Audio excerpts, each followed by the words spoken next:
வணக்கம். அதிரடியின் இன்றைய பிரதான செய்திகள். முதலில் தலைப்பு செய்திகள். டக்ளஸ் தேவானந்தாவின் பரிதாப நிலை, திடீரென வந்த உயிர் அச்சுறுத்தல், பயத்தில் உறைந்து போயுள்ள முக்கிய புள்ளிகள், அடுத்து கைதாகப் போவது இவர்தான், அதிரடி காட்டும் சிஐடி. எதிர்வரும் 3ஆம் திகதி தையிட்டி திசவிகாரையை இடிக்கப் போகிறார்கள், அதை செய்யப் போவது இவர்கள்தான், திடீரென பரபரப்பை ஏற்படுத்திய அர்ச்சுனா விடுத்துள்ள எச்சரிக்கை. பூசா சிறைச்சாலைக்குள் ரகசியமாக நகர்த்தப்படும் பாதாள குழுவின் செயற்பாடுகள், விசேட அதிரடி படையினரின் முக்கிய செய்தி. நாட்டில் அடுத்தடுத்து பரபரப்பை ஏற்படுத்திய குண்டுவெடிப்பு மிரட்டல்கள், நேற்றும் விடுக்கப்பட்ட எச்சரிக்கை, விரைந்து செயற்பட்ட அதிரடி படையினர், நடப்பது என்ன? வானிலையில் ஏற்பட்டுள்ள திடீர் மாற்றம், வளிமண்டலவியல் திணைக்களம் விடுத்துள்ள எச்சரிக்கை, மக்களே அவதானம். தொடர்பான விரிவான செய்திகளுக்கு செல்ல முன்னர் இதுபோன்ற செய்திகளை உடனுக்குடன் அறிந்து கொள்ள நமது அதிரடி சேனலை சப்ஸ்கிரைப் செய்து கொள்ளுங்கள். வடக்கு பகுதியில் தமிழ் மக்களின் உணர்ச்சிகளை திட்டமிட்டு தூண்டி எதிர்வரும் 3ஆம் திகதியன்று தையிட்டி திசவிகாரையை இடிக்கும் நோக்குடன் ஒரு அரசியல் திட்டம் செயற்படுத்தப்பட்டு வருவதாக நாடாளுமன்ற உறுப்பினர் அர்ச்சுனா ராமநாதன் கடும் குற்றம் சாட்டை முன்வைத்துள்ளார். சிங்கள ஊடகம் ஒன்றிற்கு வழங்கிய விசேட பேட்டியின் போது இந்த விடயம் குறித்து அவர் வெளிப்படையாக கருத்து தெரிவித்துள்ளார்.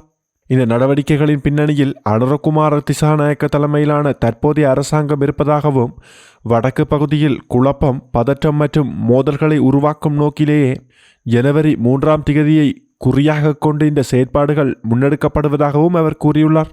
வடக்கில் வாழும் பெரும்பாலான குடும்பங்கள் யுத்தத்தால் நேரடியாக பாதிக்கப்பட்டுள்ள நிலையில் அந்த மக்களின் வலி மற்றும் உணர்ச்சிகளை அரசியல் லாபத்திற்காக பயன்படுத்தும் முயற்சியே இது எனவும், இந்த செயற்பாடுகளில் கஜேந்திரகுமார் பொன்னம்பலம் மற்றும் சுமந்திரன் ஆகியோரின் கட்சிகளை சார்ந்தவர்கள் அடிமட்டத்தில் ஈடுபட்டு வருவதாகவும் அர்ச்சுனா ராமநாதன் குற்றம் சாட்டியுள்ளார்.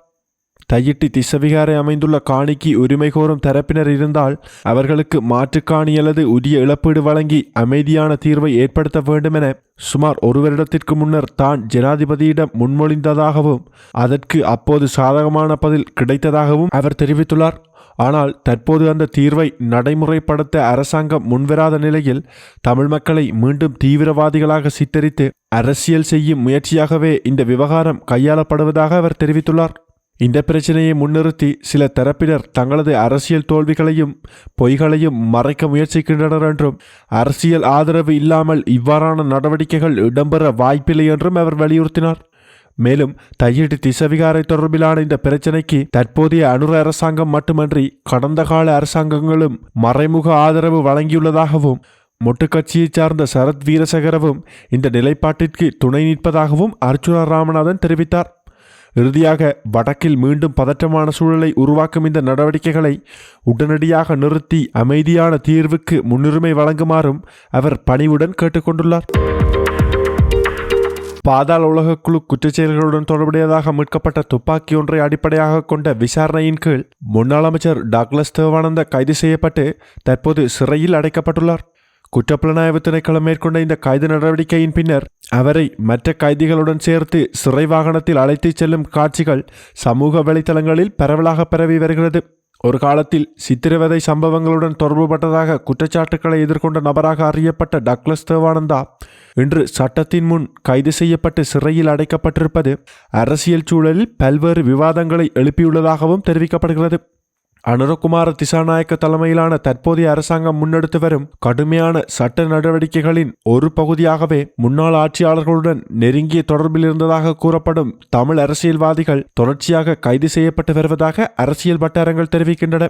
இதற்கு முன்னர் பிள்ளையான் என அழைக்கப்படும் முன்னாள் ஆயுதக்குழு தலைவர் கைது செய்யப்பட்டு சிறையில் அடைக்கப்பட்டிருந்த நிலையில் தற்போது டக்ளஸ் தேவானந்தாவின் கைது அந்த வரிசையில் முக்கியமானதாக பார்க்கப்படுகிறது. இந்த தொடர் கைது நடவடிக்கைகள் காரணமாக அடுத்ததாக யார் கைது செய்யப்படுவார்கள் என்ற அச்சம் தமிழ் அரசியல்வாதிகள் வட்டாரங்களில் அதிகரித்துள்ளதாகவும், அது பதற்றமான சூழ்நிலைகளை உருவாக்கியுள்ளதாகவும் தகவல்கள் வெளியாகியுள்ளன. இந்த நிலையில் கைது செய்யப்பட்ட டக்ளஸ் தேவானந்தாவை 2026ஆம் ஆண்டு ஜனவரி 9ஆம் திகதி வரை விளக்கமறியலில் வைக்க நீதிமன்றம் உத்தரவிட்டுள்ளது. அதே நேரத்தில் விளக்கமறியலில் வைக்கப்பட்டுள்ள டக்ளஸ் தேவானந்தாவின் உயிருக்கு ஆபத்து ஏற்படலாம் என முன்னாள் ஆளுநர் சுரேன் ராகவன் எச்சரிக்கை விடுத்துள்ளார். கொழும்பிலுள்ள ஸ்ரீலங்கா சுதந்திர கட்சியின் தலைமையகத்தில் இடம்பெற்ற ஊடக சந்திப்பொன்றில் கலந்து கொண்டு கருத்து தெரிவிக்கும் போதே அவர் இந்த விடயத்தை குறிப்பிட்டார். டக்ளஸ் தேவானந்தா அரசியல் எதிரிகள் மற்றும் பகைவர்களால் தொடர்ச்சியான உயிர் அச்சுறுத்தல்களை எதிர்கொண்ட நபர் என கூறினார். எனவே அவர் சிறைச்சாலையில் இருக்கும் காலப்பகுதியில் அரசாங்கம் உரிய பாதுகாப்பு ஏற்பாடுகளை உறுதி செய்ய வேண்டும் எனவும் சுரேன் ராகவன் வலியுறுத்தினார். ஸ்ரீலங்கா சுதந்திர கட்சியின் அரசியல் கூட்டணிகளில் ஒரு முக்கிய பங்காற்றிய முன்னாள் அமைச்சர் டக்ளஸ் தேவானந்தா தற்போது மகர சிறைச்சாலையில் விளக்கமறியலில் வைக்கப்பட்டுள்ளார். ஆனால் அந்த சிறைச்சாலையில் அனுமதிக்கப்பட வேண்டிய கைதிகளின் எண்ணிக்கையை விட பல மடங்கு அதிகமானோர் தற்போது அடைக்கப்பட்டுள்ளதாகவும் இது பாதுகாப்பு தொடர்பான கவலைகளை ஏற்படுத்தியுள்ளதாகவும் தெரிவிக்கப்படுகிறது. இந்த சூழ்நிலையில் டக்ளஸ் தேவானந்தாவிற்கான பாதுகாப்பு நடவடிக்கைகளை உடனடியாக உறுதி செய்ய வேண்டும் என சுரேன் ராகவன் மீண்டும் கோரிக்கை விடுத்துள்ளார். இதற்கிடையில் நாட்டில் ஏற்பட்டுள்ள அரசியல் மாற்றங்களை தொடர்ந்து மஹிந்த ராஜபக்ச அரசாங்கத்துடன் நெருக்கமாக செயற்பட்டதாக கூறப்படும் முன்னாள் ஆயுத குழுக்களைச் சேர்ந்தவர்களை கைது செய்யும் நடவடிக்கைகளை தேசிய மக்கள் சக்தி அரசாங்கம் தீவிரப்படுத்தியுள்ளதாக அரசியல் வட்டாரங்கள் தெரிவிக்கின்றன. குறிப்பாக வடக்கு கிழக்கு மாகாணங்களில் செல்வாக்கு செலுத்திய முன்னாள் ஆயுத குழு தலைவர்களுக்கு எதிரான பழைய குற்றச்சாட்டுகள் மற்றும் சட்டவிரோத நடவடிக்கைகள் மீண்டும் விசாரணைக்கு உட்படுத்தப்பட்டு வருவதாக கூறப்படுகிறது. இந்த பின்னணியிலேயே டக்ளஸ் தேவானந்தாவின் கைது திட்டமிட்ட சட்ட நடவடிக்கையின் ஒரு பகுதியாக பார்க்கப்படுவதாக அரசியல் ஆய்வாளர்கள் கருத்து தெரிவித்து வருகின்றமையும் குறிப்பிடத்தக்கது. ஏற்கனவே பிள்ளையார் மற்றும் டக்ளஸ் தேவானந்தா போன்ற முக்கிய அரசியல் பிரமுகர்கள் கைது செய்யப்பட்டுள்ள நிலையில் அடுத்ததாக கருணா அம்மான் என அழைக்கப்படும் விநாயகமூர்த்தி முரளிதரன் மீதும் கைது நடவடிக்கைகள் எடுக்கப்படுமா என்ற கேள்வியும் அரசியல் அரங்கில் எழுந்துள்ளது. இந்த அதிரடி நடவடிக்கைகள் தமிழ் அரசியல் சூழலில் ஒருபுறம் கடும் பதற்றத்தையும் நீதி கிடைக்குமா என்ற எதிர்பார்ப்பையும் மக்கள் மத்தியில் உருவாக்கியுள்ளதும் குறிப்பிடத்தக்கது. பூசா உயர் பாதுகாப்பு சிறைச்சாலையில் சட்டவிரோத கையடக்க தொலைபேசி பயன்பாடு உள்ளிட்ட குற்றச்செயல்களை கட்டுப்படுத்தும் நோக்கில் மேற்கொள்ளப்பட்ட நடவடிக்கைகளுக்கு அங்கு பணியாற்றும் பெரும்பாலான சிறை அதிகாரிகளிடமிருந்து எதிர்பார்க்கப்பட்ட அளவிலான ஒத்துழைப்பு கிடைக்கவில்லை என காவல்துறையின் விசேட அதிரடிப்படை தெரிவித்துள்ளது. எனினும் இத்தகைய தடைகள் இருந்த போதிலும் குறித்த சிறைச்சாலையில் நடைமுறைப்படுத்தப்படும் சோதனை மற்றும் கட்டுப்பாட்டு நடவடிக்கைகள் தொடர்ந்தும் இடம்பெறும் என்றும் அங்கு தடுத்து வைக்கப்பட்டுள்ள குற்றவாளிகளுக்கு எந்தவித சலுகையும் வழங்கப்படாது என்றும் விசேட அதிரடிப்படை உறுதிப்படுத்தியுள்ளது. இதற்கிடையில் பூசா சிறைச்சாலையில் கையடக்க தொலைபேசி தொடர்புகளை முடக்கும் ஜார்மர் தற்போது செயலற்ற நிலையில் உள்ளதாகவும் அவற்றை மீண்டும் செயற்படுத்துவதற்காக கடந்த காலங்களில் உரிய நடவடிக்கைகள் எடுக்கப்படவில்லை என்றும் சிறைச்சாலை வட்டாரங்கள் தெரிவிக்கின்றன. இந்த நிலையில் நேற்று முன்தினம் பூசா உயர் பாதுகாப்பு சிறைச்சாலையில் மேற்கொள்ளப்பட்ட விசேட நடவடிக்கையின் போது பாதாள உலகத் தலைவர்களாக அறியப்படும் லோக்குப்பட்டி, தெமட்டகொட சமைந்த, மிதிகம ருவான் மற்றும் வெலேசுதா ஆகியோர் தங்க வைக்கப்பட்டிருந்த அறைகளிலிருந்து 15 கையடக்க தொலைபேசிகள் உள்ளிட்ட பல்வேறு தடை செய்யப்பட்ட பொருட்கள் கைப்பற்றப்பட்டுள்ளதாகவும் தெரிவிக்கப்படுகிறது. அதன்படி லொக்குப்பட்டி தங்கியிருந்த அறையின் கூரையில் மறைத்து வைக்கப்பட்டிருந்த 4 கையடக்க தொலைபேசிகளும் தெமெட்டகொட சமிந்தவின் அறையின் கூரையில் மறைக்கப்பட்டிருந்த 2 கையடக்க தொலைபேசிகளும் அதிகாரிகளால் கைப்பற்றப்பட்டுள்ளன. மேலும் பூசா சிறைச்சாலையில் தடுத்து வைக்கப்பட்டுள்ள சில பாதாள உலக தலைவர்கள் பணம் வழங்குதல் மற்றும் உயிருக்கு அச்சுறுத்தல் விடுத்தல் போன்ற முறைகளின் மூலம் அங்கு பணியாற்றும் சில அதிகாரிகளின் ஆதரவை பெற முயற்சித்து வருவதாகவும் தகவல்கள் வெளியாகியுள்ளன. குறிப்பாக சிறைச்சாலை அதிகாரிகளையும் அவர்களுக்கு ஆதரவாக மறுக்கும் குடும்ப உறுப்பினர்களையும் கொலை செய்வதாக மிரட்டிய பின்னர் சில அதிகாரிகள் கட்டாய சூழ்நிலையில் குற்றவாளிகளுக்கு ஒத்துழைக்க முன்வருவதாகவும் விசாரணைகளில் தெரிய வந்துள்ளதாகவும் அதிகாரிகள் தெரிவித்துள்ளனர். பஸ்பாகே கோரள பகுதியில் அமைந்துள்ள பிரதேச செயலகத்தின் சேமிப்பு அறையில் வெடிகுண்டு இருப்பதாக கூறி அலுவலகத்தின் பொது மின்னஞ்சலுக்கு வந்த தகவலை தொடர்ந்து உடனடியாக பாதுகாப்பு நடவடிக்கைகள் மேற்கொள்ளப்பட்டதாக காவல்துறை தெரிவித்துள்ளது.